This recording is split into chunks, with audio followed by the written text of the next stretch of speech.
जी हाँ, ये बहुत खास विषय है चर्चा का। टॉप नहीं तो होप नहीं। टॉप अगर आपने कर लिया तो कई रास्ते खुल गए, ये हर कोई मानता है। लेकिन अगर टॉप नहीं किया तो क्या सारी उम्मीदें खत्म हो जाती हैं? नहीं, ऐसा बिल्कुल नहीं है। और मैं बुलाना चाहूंगा मंच पर मेरी सहयोगी सुमेरा खान को, इस खास पैनल को एग्जीक्यूट करने के लिए। राजेंद्र प्रसाद केंद्रीय विद्यालय के प्रिंसिपल चारू शर्मा जी हमारे साथ हैं, उनको मैं बुलाना चाहूंगा मंच पर।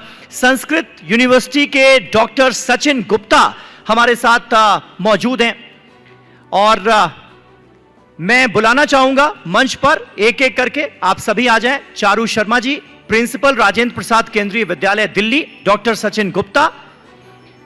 Pankaj Shah, vice chairman ICAI के करियर काउंसलिंग कमेटी के चेयरमैन, वाइस चेयरमैन, आप भी आए प्लीज मंच पर।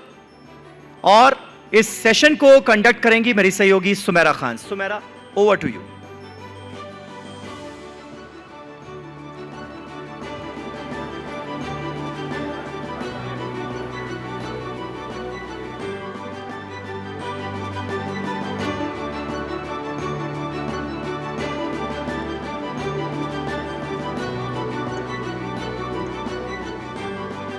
बहुत स्वागत है चारू जी आपका भी, पंकज जी आपका भी।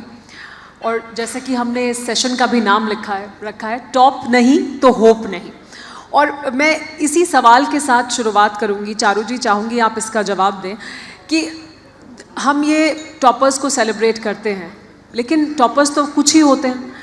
बाकी सब छात्रों के मन में ये सवाल ज़रूर होता है कि अगर टॉप करा तो रास्ते खुल जाएंगे, लेकिन अगर टॉप नहीं किया, अगर आप इतनी अच्छी परसेंटेज नहीं ला पाए तो फिर क्या विकल्प है? तब क्या रास्ते और विकल्प कम हो जाते हैं? क्या आप किस तरह से देखती हैं आप इसे? Thank you very much. मैं पहले आपको ये बताना चाहूँगी कि मैं केंद्रीय विद्यालय सेंट्रल स्कूल के नाम से ज़्यादातर लोग इसको पहचानते हैं, मैं वहाँ की प्राचार्य हूँ। तो वहाँ पर जो पढ़ने वाले बच्चे होते हैं, they are of very diversified background, diversified in a way that if we talk about their educational background, parents' educational background, economic background, cultural background, so there is too much of diversity. तो यही अपने आप में एक बहुत बड़ा सबब बन जाता है कि एक शिक्षक के लिए एक क्लासरूम है जो बहुत ही हेट्रोजीनियस सेटअप है। और यहाँ पर मैं जब वो बच्चों को सुन रही थी, उनका कॉन्फिडेंस लेवल देख रही थी, उनकी तैयारी देख रही थी और उनका जज्बा देख रही थी, तो एक सरकारी स्कूल में जब टीचर पढ़ाता है तो हमारे लिए ये बहुत ही बड़ा चैलेंज भी होता है और एक एडवेंचर भी होता है और एक एक्सपीरियंस भी होता है कि हर बच्चे की क्षमता बिल्कुल एक समान नहीं होती है। तो हमारे अंदर सबसे पहले ये एक्सेप्टेंस होनी ही चाहिए कि in a classroom that every child has different potential, but inherently every child has that kind of trait that the teacher's duty is to take out to the best of the level. तो अगर हम ये मान के चलते हैं कि हमारा जो मंत्रा है वो सिर्फ टॉपर्स बनाने का नहीं है, हमारा जो मंत्रा है वो ये है कि हर बच्चे की जो क्षमता है उसको टॉप लेवल पे ले जाने का है, तो हमारी जो स्ट्रैटेजीज़ होंगी, हमारे जितने भी कम्युनिकेशन मोड होंगे या जो भी हम टीचिंग देना चाहते हैं उसका ओरिएंटेशन अपने आप बिल्कुल वैसा ही बन जाएगा। तो it's more about the acceptance. ये आपने बहुत अच्छी बात कही कि हमें जो छात्र की क्षमता है उसको उसके मैक्सिमम पर लेकर जाना है। इस पर मैं वापस आऊँगी क्योंकि ये अपने आप में बहुत फिर चैलेंजिंग हो जाता है टीचर्स के लिए कि कैसे आप क्षमता को पहचानें और कैसे उसको फिर आप उसके मैक्सिमम तक लेकर जाएं। लेकिन पंकज जी हमारे साथ मौजूद हैं। पंकज जी, आप तो करियर काउंसलिंग के साथ सीधे तौर पर जुड़े हुए हैं। क्या विकल्प होते हैं छात्रों के पास और क्या फिर एक तरह की छात्रों के अंदर भी ये भावना आ गई है? क्योंकि देखिए अब हम कट ऑफ्स देख रहे हैं कि कहाँ जाती जा रही है, वो कभी कभी उसके बारे में भी एक सवाल होता है कि ये प्रैक्टिकल भी है या नहीं, जितनी कट ऑफ हो गई हैं। छात्रों को ऐसा लगता है कि अगर हम इस तक नहीं पहुँचे या इस कट ऑफ तक नहीं पहुँचे तो हमारे दाखिले हमें अच्छे कॉलेज में नहीं मिल पाएंगे, हमें अच्छा कोर्स नहीं मिल पाएगा। तो कैसे करियर काउंसलिंग आप करते हैं और क्या विकल्प हैं छात्रों के पास? सुमेला जी, बहुत अच्छा सवाल आपने किया है। देखिए, हमारा चार्टर्ड अकाउंटेंसी कोर्स सबसे डिफ़िकल्ट कोर्सेज में माना जाता था और हमारे यहाँ टॉप आना तो ठीक है, कई बार जो है बच्चे उत्तीर्ण भी नहीं कर पाते थे। 2 से 5% रिजल्ट पहले हुआ करता था। हमारे यहाँ 2 अटेम्प्ट होते हैं, मई और नवंबर। तो हम बच्चों का मोरल बूस्ट करने के लिए हमने कॉमन वो कर दिया कि यार फेल हो गए तो कौन सी बड़ी बात है, try never surrender, after May there is November. तो इस तरीके से, और अगर हम इतिहास को भी देखें तो ऐसा ज़रूरी नहीं कि टॉपर्स ने सब कुछ किया है। थॉमस एल्वा एडिसन 1000 बार फेल हुए बल्ब बनाने में, और उन्होंने बोला मैं 1000 बार फेल नहीं हुआ, मैंने 1000 तरीके हैं कि बल्ब कैसे नहीं बनता। अमिताभ बच्चन जब अपना इंटरव्यू देने गए थे तो अमिताभ बच्चन को शिक्षक की नौकरी में रिजेक्ट कर दिया, उनकी आवाज़ जो है रेडियो के अंदर कहा गया था। स्टीव जॉब्स को निकाल दिया गया था एप्पल से कि यार आप फेलियर हो, बाद में उन्होंने ही अपने आप को प्रूव किया। तो कई बार मेरा तो ये मानना है कि फेलियर या टॉप नहीं आना हमारे लिए एक इंस्पिरेशन हो सकता है कि और मेहनत करें, आगे बढ़ें और अपनी सफलताओं को छुएं। तो जी, क्योंकि देखिए आपने टॉप नहीं किया, हर कोई तो टॉप करेगा भी नहीं, टॉप तो एक ही छात्र करेगा, या जो भी जितने भी छात्र हैं वही टॉप करेंगे, बाकी तो उसके नीचे ही आएंगे। विकल्प आपके पास बहुत से हैं, ये बताने के लिए कितना इम्पोर्टेंट है करियर काउंसलिंग, और क्या उसका विकल्प सब छात्र चुनते हैं, सब पेरेंट्स ये कोशिश करते हैं कि उनके बच्चे करियर काउंसलर के पास जाएं? क्या ये एक एक्सेप्टेड नॉर्म हो गया है, या अभी भी ये एक्सेप्ट होना बाकी है कि आपको जाना चाहिए ज़रूर करियर काउंसलर के पास? करियर काउंसलर के पास जाने की भी काउंसलिंग हमारे समाज के अंदर जो है वो करने की बहुत ज़रूरत है, क्योंकि हर एक बच्चा स्पेशल होता है, उसका माइंड का एप्टीट्यूड अलग होता है, किसी का लॉजिकल रीजनिंग होता है, कुछ थ्योरी में अच्छे होते हैं, कुछ प्रैक्टिकल में अच्छे होते हैं, किसी का इंटरप्रिटेशन अच्छा होता है। तो हर एक के लिए एक प्रोफेशन बना हुआ है, ज़रूरत है सही चीज़ को पहचानने की, और इस मामले में इस चीज़ को पहचानने का काम करियर काउंसलर्स करते हैं। तो समाज में हमको ये मैसेज जाना चाहिए कि बच्चे का क्या एप्टीट्यूड है, पहले उसको पहचानें और सही रास्ता दिखाएं, जिसके लिए करियर काउंसलिंग की बड़ी भूमिका है। चारू जी, हम बच्चों के दबाव की बात कर रहे हैं कि बच्चों पर दबाव आ जाता है, और हम पेरेंट्स बहुत प्रेशर डालते हैं, सोसाइटी का प्रेशर है, पीयर प्रेशर, तमाम तरह के प्रेशर्स हैं कि आप टॉप करें, आप अच्छे नंबर लाएं, आप अच्छे कॉम्पिटिशन्स को बीट करें। टीचर्स पे भी प्रेशर की बात होती है, टीचर्स पे कितना प्रेशर होता है, और क्या ये प्रेशर उन पर भी होता है कि हमें बहुत अच्छा प्रदर्शन अपने छात्रों से करा कर देना है? क्योंकि आजकल तो हम देखते हैं स्कूल का कट ऑफ क्या है, आपकी कक्षा से कितने बच्चे पास हुए, टीचर्स पे कितना प्रेशर है? देखिए, ये तो सच्चाई बिल्कुल है ही कि किसी भी स्कूल की पहचान उसके रिज़ल्ट के द्वारा ही करी जाती है। आजकल 11वीं में एडमिशन्स चल रहे हैं, जब से 10th का रिज़ल्ट आया है, तो जो फेस वैल्यू पे पेरेंट की प्रेफरेंस होती है वो वही होती है कि किसी स्कूल का रिज़ल्ट कैसा रहा। रही बात टीचर्स पे प्रेशर की, तो मेरे ख्याल से इसको प्रेशर शब्द से नहीं आकलन करना चाहिए। एक टीचर की जो आइडेंटिटी है वो उसके बच्चों का अचीवमेंट लेवल ही है, और मैंने ऐसे देखा है कि अगर as a principal if I create an atmosphere in my विद्यालय, like I said, that the students have had to be taken to the best of their potential. The same goes with the teachers also. That as a principal, I need to create an environment whereas there is a healthy competitiveness also and the desire also amongst the teacher. कि हमारे जितने बच्चे हैं, एक performance index, एक average marking के हिसाब से अगर हम कहते हैं, तो अगर टीचर की तैयारी पूरी है कि भी एग्जामिनेशन में क्या बदलाव आ रहे हैं, अपडेटेड रहना, तो it's all about the identity, it's all about the respect कि उसके टीचर होने का क्या मायने हैं। इसके लिए तो उसको मेहनत करनी ही पड़ेगी। आप इससे पहले बात कर रही थी कि बच्चों की प्रतिभा को पहचानना बहुत ज़रूरी है, और वो माँ बाप के बाद और कभी कभी माँ बाप से बेहतर शिक्षक पहचानते हैं। मुझे ऐसा लगता है कि बहुत से बच्चों के बारे में आपसे बेहतर या माँ बाप से भी बेहतर शिक्षक समझा सकते हैं या समझते हैं, उनकी पर्सनालिटी को समझते हैं, उनकी पोटेंशियल को समझते हैं। तो वो, और फिर मगर आपको इतने बच्चों को पढ़ाना है तो आप हर छात्र को तो इंडिविजुअल अटेंशन दे नहीं सकते हैं।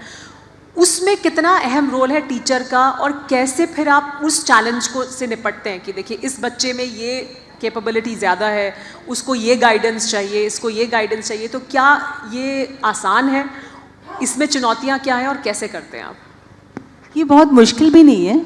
देखिए, राष्ट्रीय शिक्षा नीति 2020 में सबसे अच्छी बात ये हुई कि एकेडमिक सब्जेक्ट के बारे में ही पहले बातें होती थी कि भाई अगर आप एकेडमिक में अच्छे हैं तभी आप सोसाइटी में आप एक रेस्पेक्टेबल करियर चूज़ कर सकते हैं। तो सबसे पहला जो अच्छा बदलाव हुआ वो क्रॉस कल्चरल हुआ कि अगर हम आर्ट के बारे में बोलें, अगर हम वोकेशनल एजुकेशन के बारे में बोलें, अगर हम स्किल एजुकेशन के बारे में बोलें, तो इसमें काफ़ी ज़्यादा प्रोग्रेस हुई है। तो एज अ टीचर ऑल्सो अब हमें ये समझ है कि मेरा बच्चा फिज़िक्स में नहीं कर रहा है, अकाउंट्स में नहीं कर रहा है, सिर्फ सीए या इंजीनियरिंग या हम कुछ एक लिमिटेड करियर के बारे में अब ऐसी कंडीशन नहीं रही है. तो एवरी चाइल्ड हैज़ सम और the other area to explore about. हाँ, इसके लिए आपको स्पेशलाइजेशन पे थोड़ा सा फोकस करना पड़ता है. तो टीचर्स की भी काउंसलिंग बहुत ज़्यादा ज़रूरी होती है, जैसे बच्चों की होती है. तो the role can be played by a efficient counselor in the vidyalaya. Also the social media is also playing a very important role. आजकल ऐसा नहीं है कि भाई पेरेंट को अगर नहीं पता है तो बच्चों को भी नहीं पता है. बच्चे आजकल अपने आप से भी अपने टैलेंट को ढूंढने में पहले से ज़्यादा सक्षम हैं. और फिर टीचर्स का और स्कूल का ये रोल होना चाहिए कि अगर पेरेंट्स और बच्चों के बीच में कोई किसी तरीके की दूरी है, पेरेंट्स के मन में अभी भी ये समझ है. अब अगर एडमिशन के लिए पेरेंट आता है तो वो यही कहता है, मैडम प्लीज़ साइंस दे दीजिए ना. तो साइंस क्यों दे दीजिए, बच्चा क्या चाहता है, किस, अगर मैं आगे से 10 साल की बात करूं तो वो बच्चे को कहाँ देखते हैं. तो कुछ लाइव एग्जाम्पल्स के माध्यम से हम बिल्कुल पेरेंट्स के अंदर और बच्चों के अंदर ये समझ पैदा करते हैं. It's not too much of challenging but it's rather very enjoyable action. Pankaj ji, Charu ji ने जिक्र किया सोशल मीडिया से भी बहुत से छात्र देखते हैं, उन्हें बहुत से विकल्प दिखाई देते हैं, वो बहुत कुछ सोचते हैं कि हम ये भी कर सकते हैं, लेकिन उसका नेगेटिव इम्पैक्ट भी है. छात्र आजकल बहुत सारे हैं जो सोशल मीडिया से ही इंस्पायर्ड हैं, बहुत कुछ सोच लेते हैं. आजकल सोशल मीडिया तो खैर आजकल डॉक्टर भी सोशल मीडिया है, आपका काउंसलर भी सोशल मीडिया है, आपका दोस्त भी सोशल मीडिया है, सब कुछ सोशल मीडिया हो गया है. तो सोशल मीडिया कितनी बड़ी चुनौती है कि वहाँ से वो सही इन्फॉर्मेशन लें और उसको काउंसलर के तौर पर इस्तेमाल ना करें. देखिए, सोशल मीडिया एक इतना बड़ा अस्त्र है, आप जिस तरीके से चाहें उसको यूज़ कर सकते हैं. अगर आप पॉजिटिवली देखें तो आजकल कोविड के बाद नॉलेज का इतना बड़ा रिपोजिटरी क्रिएट हो गया है सोशल मीडिया पे और इंटरनेट के ऊपर कि आप कहीं भी किसी भी विधा को सीख सकते हैं, जान सकते हैं. बट वहीं अगर हम डिस्ट्रैक्ट होने जाएं तो इट कैन डिस्ट्रैक्ट. तो गाइडेड रूप में अगर हो, एक प्रॉपर काउंसलर या किसी सीनियर या किसी के मार्गदर्शन के अंदर अगर हम सोशल मीडिया को यूज़ करें तो इससे बहुत अच्छे रिजल्ट्स हम प्राप्त कर सकते हैं. तो गुरु की जो इम्पोर्टेंस है वो हमेशा रहेगी और गुरु के मार्गदर्शन में आप करें तो सोशल मीडिया आपके लिए वरदान सिद्ध हो सकता है. ये लेकिन चारू जी, ये क्या सरकारी स्कूलों में ये संभव है कि आप उनको किस तरह से एआई, किस तरह से सोशल मीडिया, किस तरह से इन तमाम जो नए टेक्नोलॉजिकल चैलेंजेस हैं उनका सामना कैसे करेंगे, इसके लिए उनको प्रिपेयर करना, क्या ये संभव है? Because it's definitely a part of curriculum only. Now AI is being incorporated in the CBSE curriculum right from class 9 onwards. बच्चे बहुत अच्छे ऐसे प्रोजेक्ट्स बनाते हैं जो बिल्कुल सोसाइटी बेनिफिशरी है उसकी. और अगर मैं अपने ही विद्यालय की बात करूं तो मैंने देखिए, मेरा जो विद्यालय था वो केंद्रीय विद्यालय बनने से पहले एक सर्वोदय विद्यालय था. तो सर्वोदय विद्यालय जो बच्चों का बैकग्राउंड था, थोड़ा सा हम ये कहें कि बच्चे जहाँ से भी जिस परिवेश से आ रहे थे उनका एक्सपोजर बहुत ज़्यादा नहीं था. And I as a principal also thought that whether the children will be able to adapt with the AI introduction in the vidyalaya or not. तो सारे सरकारी स्कूलों में पहली एक AI लैब हमने सेटअप करी और आज की स्थिति ऐसी है कि बच्चे का प्रोजेक्ट PMO ऑफिस के द्वारा भी अडॉप्ट किया गया and the child is excelling like anything. तो मुश्किल कुछ भी नहीं होता, वो सिर्फ हमारी दिमाग की सोच है. We limit our thinking process that this particular area is being limited or has the privilege for particular set of people. It's not like that. क्योंकि ये जो टेक्नोलॉजिकल एडवांसेस हैं, जैसे जैसे तकनीक बदल रही है, वो सबके लिए चुनौती है. छात्रों को सही गाइडेंस मिले, ये चुनौती है. आप प्रोजेक्ट दे रहे हैं, बच्चे एआई का इस्तेमाल कर रहे हैं, अब वो एआई का किस तरह से इस्तेमाल कर रहे हैं, उससे उनकी शिक्षा में वृद्धि हो रही है या वो अपने काम को दूसरे पर डाल दे रहे हैं और कुछ सीख नहीं रहे हैं. टीचर्स के लिए भी तो चैलेंजिंग है. टीचर्स को भी तो अपने आप को नए चीज़ों के लिए इक्विप करना पड़ रहा है. तो टीचर्स के लिए एआई, टेक्नोलॉजी, तकनीक, ये कितना बड़ा चैलेंज है और उसको उनको इक्विप करने के लिए क्या किया जा रहा है कि वो भी इस नई तकनीक के साथ अपने आप को अडाप्ट कर सकें? देखिए, मुझे चार्ल्स डार्विन का एक स्टेटमेंट याद आता है that the strongest people are not the one who are the most intelligent one but the one who are most adaptable to the change. तो बिल्कुल ये बात हमेशा 100% बिल्कुल यही सच्चाई है कि जो कुछ बदलाव आ रहा है, it is survival of existence जिसके लिए भी है, तो उसको तो अपने को अपडेट करना ही पड़ता है. और बहुत सारे ऐसे ट्रेनिंग मॉड्यूल हैं कि आजकल अगर हम देखें तो 100% ICT हमारे इंटरेक्टिव पैनल्स हैं, तो अगर उसका यूसेज नहीं आएगा तो it's not about the replacement of teacher, it's about the facilitation of the teacher for making the learning process more entertaining, experiential, project based. तो उसके लिए ट्रेनिंग मॉड्यूल्स काफ़ी ज़्यादा मदद कर रहे हैं। पंकज जी, क्योंकि हम सोशल मीडिया के युग में जी रहे हैं इसलिए उसकी चर्चा भी ज़्यादा होती है।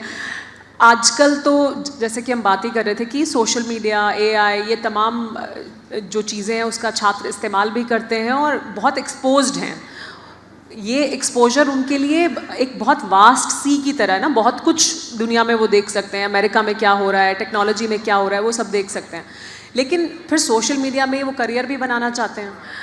बहुत यंग बच्चे बहुत पैसा कमा रहे हैं और स्किल एज सच उन्होंने कोई हासिल नहीं किया है। वो सोशल मीडिया पे ही अब CFO शायद नहीं बनना चाहते हैं, अब वो CA शायद ना बनना चाहें, उन्हें लगे यही विकल्प है।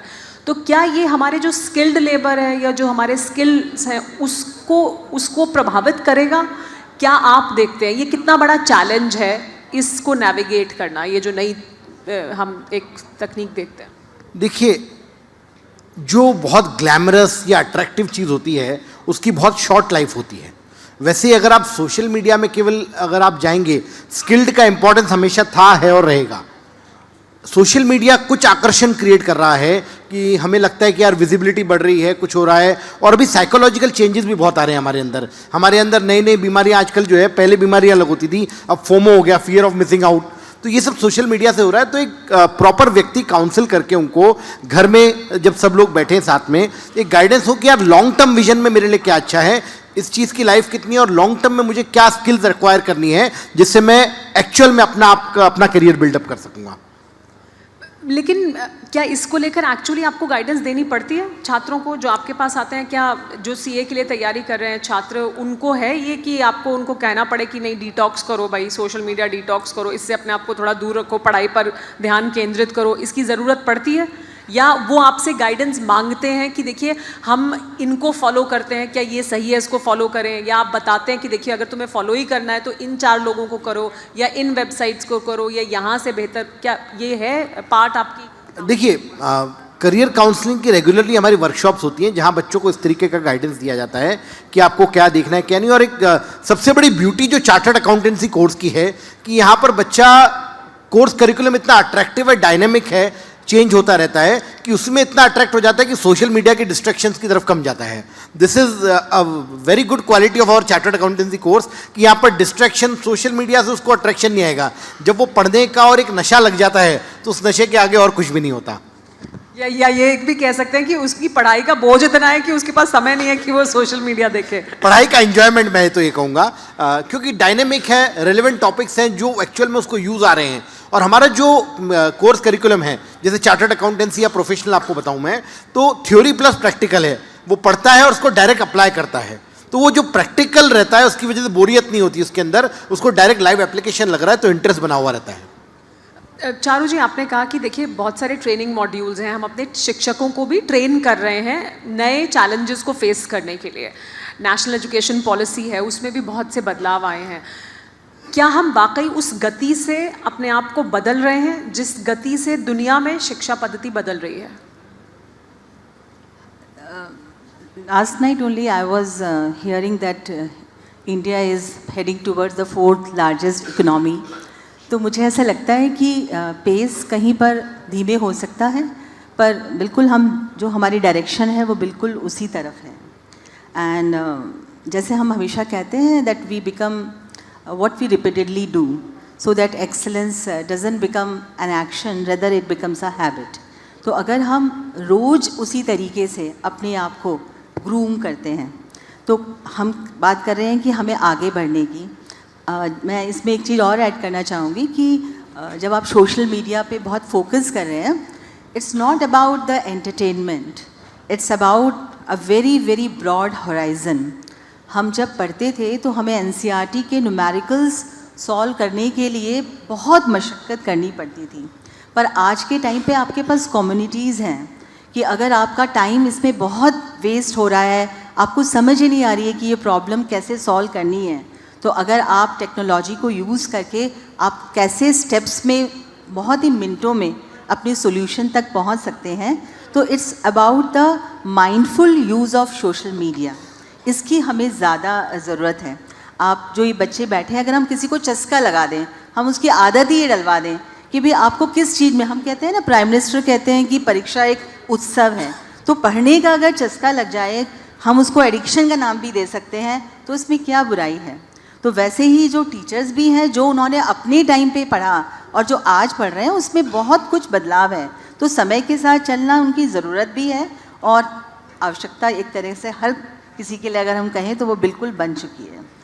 हम अब आपसे पहले सेशन में छात्रों से बात कर रहे थे, जो टॉपर्स थे उनसे बात कर रहे थे, और उनसे पूछा हमने कि आपके क्या सूत्र हैं टॉपर बनने के।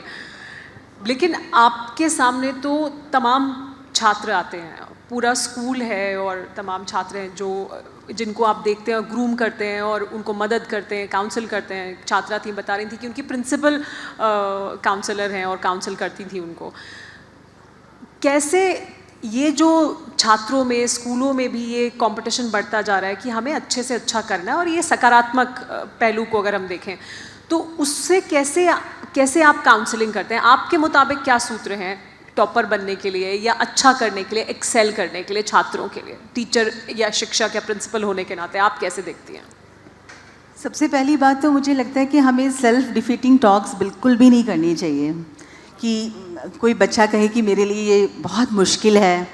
मैं छोटे छोटे एग्जाम्पल दे सकती हूँ आपको कि मैंने बताया जैसे कि एक सरकारी स्कूल है, बच्चे अलग अलग परिवेश से आते हैं, उनकी परवरिश भी अलग अलग होती है। तो जब बच्चा एक स्टेज होती है कि भाई परफॉर्म कर रहा है, मेहनत कर रहा है, पर अपेक्षा अनुरूप उसका रिज़ल्ट नहीं आ रहा है, तो आपको ये पहचानना पड़ता है कि बच्चे के प्रयास में किस तरीके की कमी है। क्या उसके अपने प्रयास में कमी है, या शिक्षक की टीचिंग स्ट्रैटेजी में कोई कमी है, या घर के सपोर्ट में कोई कमी है। तो एक पूरा होमवर्क केस स्टडी के फॉर्मेट में आपको करना पड़ता है और बच्चे को ये विश्वास दिलाना पड़ता है कि आपको कोई सुनने वाला है। हमेशा ही सब कुछ अच्छा अच्छा हो ऐसा ज़रूरी नहीं होता। We all know that we see only tip of the iceberg. We never try to explore out that what is the hardships. It is there. समुद्र के अंदर जो उथल पथल चलती है वो तो किसी ने देखी ही नहीं होती है। तो हमें उनको सहज करना पड़ता है कि किसकी लाइफ में चुनौती नहीं है, हर किसी की लाइफ में है, और nothing is permanent, everything is going to pass away. तो बच्चों के साथ एक बॉन्डिंग डेवलप करना, उनको ये विश्वास दिलाना कि हम आपके साथ हैं, चाहे वो गलत ही कह रहा हो, पर उस पल उसका विश्वास जीतना बहुत ज़्यादा ज़रूरी होता है। ये समझना ज़्यादा ज़रूरी होता है बजाय सब्जेक्ट के। चारू जी, इस पर मुझे एक सवाल ध्यान आया, मैं वापस आपके पास आऊँगी, जानूंगी कि 9th-10th में आने पर बच्चों पर ध्यान देना शुरू करते हैं या शुरू से ही ये काउंसलिंग चलती है। लेकिन पंकज जी, आपके लिए मेरा एक सवाल कि सीए का एग्ज़ाम भी बहुत मुश्किल इम्तहानों में माना जाता है। कई छात्र कई अटैम्प्ट्स देकर इस एग्ज़ाम को क्लियर करते हैं। दिल्ली में तो एक लेन है, सीए लेन, तमाम छात्र सालों पढ़ाई करते हैं और फिर सीए का एग्ज़ाम क्वालिफाई करते हैं। जिसने किया है उसको हम लोग बड़ी जो हमारे साथ पढ़ते थे लोग कि भाई अच्छा सीए का एग्ज़ाम क्वालिफाई कर लिया तो मतलब बहुत बड़ा आपने काम किया है। लेकिन जब बहुत साल, कुछ छात्र ऐसे भी हैं जो कई बार अटैम्प्ट देते हैं और नहीं क्लियर कर पाते हैं, कहाँ आप जब काउंसलिंग करते हैं तो आपको लगता है कि कहाँ मैक्सिमम दिक्कत हो रही होती है, या क्या आपका निष्कर्ष उससे या निचोड़ निकलता है इस तरह के छात्रों को देखते हुए कि कहाँ वो कमी कर रहे होते हैं, कहाँ वो पिछड़ रहे होते हैं? देखिए, चार्टर्ड अकाउंटेंसी की जो पढ़ाई है ये बहुत एक स्ट्रक्चर्ड पढ़ाई है, कोर्स करिकुलम भी वाइड है और इसके रेप्लिकेशन भी वाइड है। आज एक चार्टर्ड अकाउंटेंट चाहे तो उसको ज़रूरी नहीं कि अकाउंट्स और ऑडिटिंग में ही काम करे। पूरी दुनिया में इस चार्टर्ड अकाउंटेंट की डिग्री का इंपॉर्टेंस है। आप सिंगापुर चले जाएं, आप और दूसरी कंट्रीज़ में चले जाएं, तो आपको वहाँ का अकाउंटिंग नहीं पढ़ना है। अगर आप इंडियन सीए हैं तो आपको ऑटोमेटिकली पावर्स मिल जाते हैं वहाँ पर कि आप वहाँ के भी सीए का काम कर सकते हैं, सीपीए का काम कर सकते हैं। तो डेफिनेटली जब इतना रिकग्निशन है पूरी दुनिया भर में तो एक टफनेस लेवल रहेगा उसके अंदर। बट जो ओवरऑल स्टडी, होलिस्टिक स्टडी होना चाहिए। कई बार क्या होता है कि एग्जाम में बच्चे कुछ इंपॉर्टेंट क्वेश्चन देख लिए, वो कर गए, वो क्वेश्चन आए नहीं आए, ऐसी चीज़ें होती हैं। अगर किसी ने पूरा करिकुलम ढंग से पढ़ा है और थ्योरी और प्रैक्टिकल का प्रॉपर कॉम्बिनेशन किया है तो आई कैन गारंटी कि वो बच्चा जो है सक्सेस अल्टीमेटली उसको प्राप्त होती है हमारे यहाँ जी। मतलब कहीं कमी रह रही होती है उसकी तरफ से, जिसकी वजह से वो नहीं क्वालिफाई कर पा रहे होते, और फिर वो गाइडेंस मिले सही तो करते हैं जी। लेकिन चारू जी, मैं अपने उसी सवाल पर वापस आऊँगी कि हम अक्सर देखते हैं स्कूलों में कि जब बच्चे 9th 10th या सीनियर क्लासेस में पहुंचते हैं तो बहुत इंडिविजुअल फोकस बहुत होता है उनके ऊपर। कम से कम प्राइवेट स्कूल्स में तो हम ये देखते हैं, आप हमें बता सकती हैं कि केंद्रीय विद्यालय में आप लोग क्या करते हैं, लेकिन तब बहुत फोकस हो जाता है क्योंकि सबको लगता है कि अब रिज़ल्ट है, बोर्ड है, तो अब इसका रिज़ल्ट सिग्निफिकेंट है और मैटर करता है। लेकिन बच्चे तो शुरू से ग्रूमिंग उनकी ज़रूरी है कि जब आपकी पढ़ाई शुरू हुई तभी से आपको धीरे धीरे उस ओर लेकर जाया जाए कि आप जब 10th में पहुँचे या 9th में पहुँचे तो आपके लिए आसान हो जाएं चीज़ें। क्या वो है पद्धति कि शुरू से आप ग्रूमिंग करें, क्योंकि अभी तो बच्चों पर बचपन से प्रेशर आना शुरू हो गया है। प्रेशर कहाँ से आ रहा है इस पर ज़्यादा हमें फोकस करना पड़ेगा, पर जब आप ये बात बोल रहे हैं कि 9th 10th ऑनवर्ड्स ही ज़्यादा फोकस होता है एकेडमिक, तो ऐसा नहीं है। देखिए, जब नेशनल एजुकेशन पॉलिसी आई तो आप प्राइमरी एजुकेशन में फाउंडेशनल लिटरेसी एंड न्यूमरेसी पे इतना सारा काम क्यों किया गया? क्योंकि ये देखा गया कि जब से हमारा RTE आया था एजुकेशन सिस्टम में, तो बच्चे अगर बहुत ज़्यादा कंप्लेसेंट हो गए हैं कि okay fine, we are going to wake up once we reach out to the class 9, so the level of education and basic numeracy और बेसिक लिटरेसी में काफ़ी एडवर्स इफ़ेक्ट आया। तो इसलिए आज के समय में प्राइमरी एजुकेशन में कैच देम अर्ली, आपका चाहे वो ओरल हो, चाहे वो आपका नंबर्स हो, चाहे वो आपका बेसिक हिंदी इंग्लिश लैंग्वेज हो, इन सब पे काफ़ी ज़्यादा चेंजेस भी हैं और इस पे ज़्यादा मेहनत भी करी जा रही है। क्योंकि हम टॉपर्स की बात कर रहे हैं, हम कट ऑफ परसेंटेजेस की बात कर रहे हैं, लेकिन ऐसे तमाम हम रिपोर्ट्स फाइल कर चुके हैं, ऐसी तमाम हम न्यूज़ रिपोर्ट्स देखते हैं जहाँ पर बच्चे 6ठी क्लास में हैं और पढ़ शायद सही नहीं पा रहे हैं, स्पेलिंग सही नहीं लिख पा रहे हैं। हम उस लार्जर पॉपुलेशन की बात नहीं करते हैं, तो वो नेशनल एजुकेशन पॉलिसी के तहत कैसे उसको हम इम्प्रूव करने पर फोकस कर रहे हैं, क्योंकि वो बहुत ज़रूरी है। ये तो कुछ टॉपर्स हैं, बट जो पूरे देश की शिक्षा पद्धति है उसको कैसे सुधारा जाए? नहीं, तो बिल्कुल मैंने आपको यही बोला ना कि पहले जो बात होती थी वो बड़ी क्लासेस के बारे में ही बात होती थी, पर अब ऐसा नहीं है। अब आपके अलग अलग मॉड्यूल हैं। देखिए, आपकी जो NCERT की किताबें हैं जो नई आई हैं अभी, अगर आप देखें तो वो सिर्फ और सिर्फ एक सब्जेक्ट की नॉलेज नहीं दे रही हैं आपको। It's purely and purely out of classroom, कि आप उसको एक्सपीरियंस करें, उसको समझें, उसको एब्जॉर्ब करें और टीचर को उसको पढ़ के कैसे पढ़ाना है, इस पे भी बहुत ज़्यादा मेहनत करी जा रही है।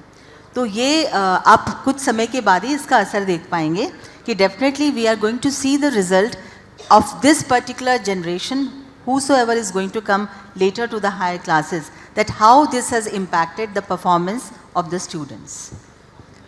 पंकज जी, लेकिन हम सिर्फ CA की बात ना करके बाकी भी प्रोफेशनल कोर्सेज की अगर बात करें तो वहाँ पर भी हम बहुत जो लिमिटेड को मतलब वास्ट है, बहुत ऑप्शंस बहुत हैं, लेकिन कुछ करियर्स हैं जिन पर बहुत फोकस है, उसको लोग ज़्यादा ऑप्ट करते हैं। या अगर आप ज़्यादा अच्छी परसेंटेज लाते हैं तो लोग CA, MBA, डॉक्टर, इंजीनियर, ये कुछ क्या अभी भी हम वहीं पर अटके हुए हैं, या अब हम उस डाइवर्सिटी की तरफ बढ़ रहे हैं जहाँ पर कि और तमाम विकल्प हैं और उसकी काउंसलिंग भी हम छात्रों को देते हैं? देखिए, चार्टर्ड अकाउंटेंसी हुआ या डॉक्टर हुआ, ये कन्वेंशनल कोर्सेज हैं, हर पेरेंट के मन में रहता है क्योंकि उन्होंने वही सुन रखा है। बट आज के समय में लोगों का हॉराइजन बढ़ते जा रहा है, इससे इंसिडेंटल भी जो कोर्सेज हैं उसकी तरफ भी लोगों की रुचि बढ़ते जा रही है। बिकॉज जिस हिसाब से हमारे यहाँ स्टूडेंट्स बढ़े हैं, गाइडेंस बढ़ा है। पहले बहुत लिमिटेड गाइडेंस हुआ करता था, एक गांव में अगर किसी ने डॉक्टर कर लिया, CA कर लिया, तो वो जो है उसी की राह पे सब चला करते थे।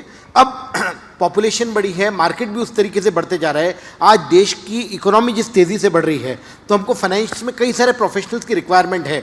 एक चार्टर्ड अकाउंटेंट हो गया, चार्टर्ड अकाउंटेंट के साथ में ये कोर्स की ब्यूटी ये है कि जैसे कोई अगर चार्टर्ड अकाउंटेंट नहीं भी बन पाया, हमने इंटर क्लियर कर लिया, फाइनल नहीं क्लियर कर पाए, तो बिजनेस अकाउंटिंग एसोसिएट्स के रूप में अकाउंटिंग और आउटसोर्सिंग का बहुत काम है। आज हमारे देश के अंदर इंडिया आउटसोर्सिंग हब बनते जा रहा है। कई बच्चे जो चार्टर्ड अकाउंटेंसी पूरा नहीं भी कर पाए, उनके लिए फॉरेन से बहुत सारा अकाउंटिंग आउटसोर्सिंग का काम US और दूसरी कंट्रीज से इंडिया में आ रहा है। तो अपॉर्चुनिटीज़ बहुत है, सारा जहाँ खुला है, नई नई अपने आप डेवलप होते जा रही है।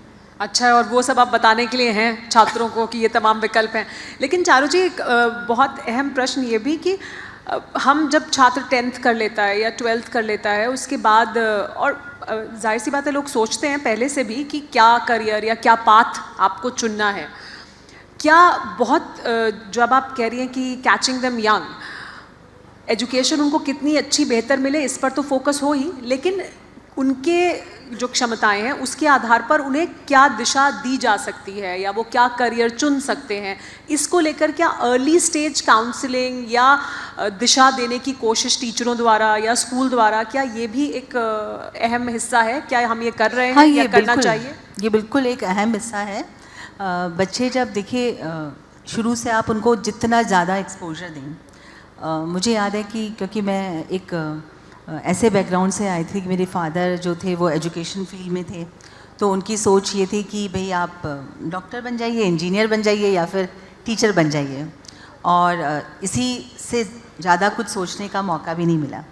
पर आज मैं रियलाइज़ करती हूँ कि क्योंकि मैं अब प्रिंसिपल हूँ तो मेरे पास सारी अपॉर्चुनिटी होती है कि मैं चाहे मैं इंग्लिश की क्लास अटेंड कर लूँ, चाहे मैं कोई क्रिएटिव कोई भी स्किल हो।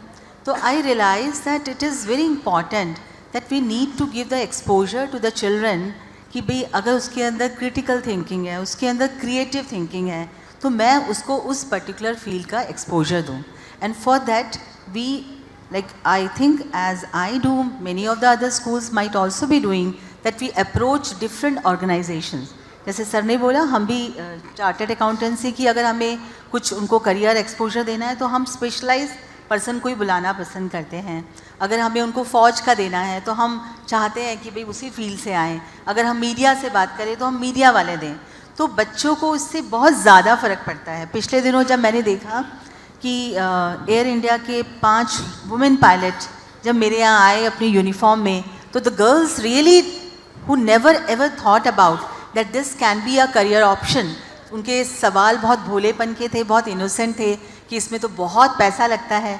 तो कुछ कुछ उनकी भ्रांतियाँ भी होती हैं हर करियर को लेके, और वो स्पेशलाइज्ड पर्सन ही उसको सही तरीके से एड्रेस कर सकता है। तो it's a continuous part of the process. ऐसा नहीं है कि मतलब सिर्फ एकेडमिक्स ही होती है, this is also a part of the normal day to day. और बेहतर है कि हम उन्हें ये एक्सपोजर देते रहें समय समय पर, ताकि उनको वो तमाम विकल्प दिखें कि हम ये भी चुन सकते हैं और हम इस रास्ते पर भी जा सकते हैं। बहुत शुक्रिया चारू जी आपका भी, जी पंकज जी आपका भी हमारे साथ जुड़ने के लिए और इस अहम चर्चा का हिस्सा होने के लिए बहुत धन्यवाद।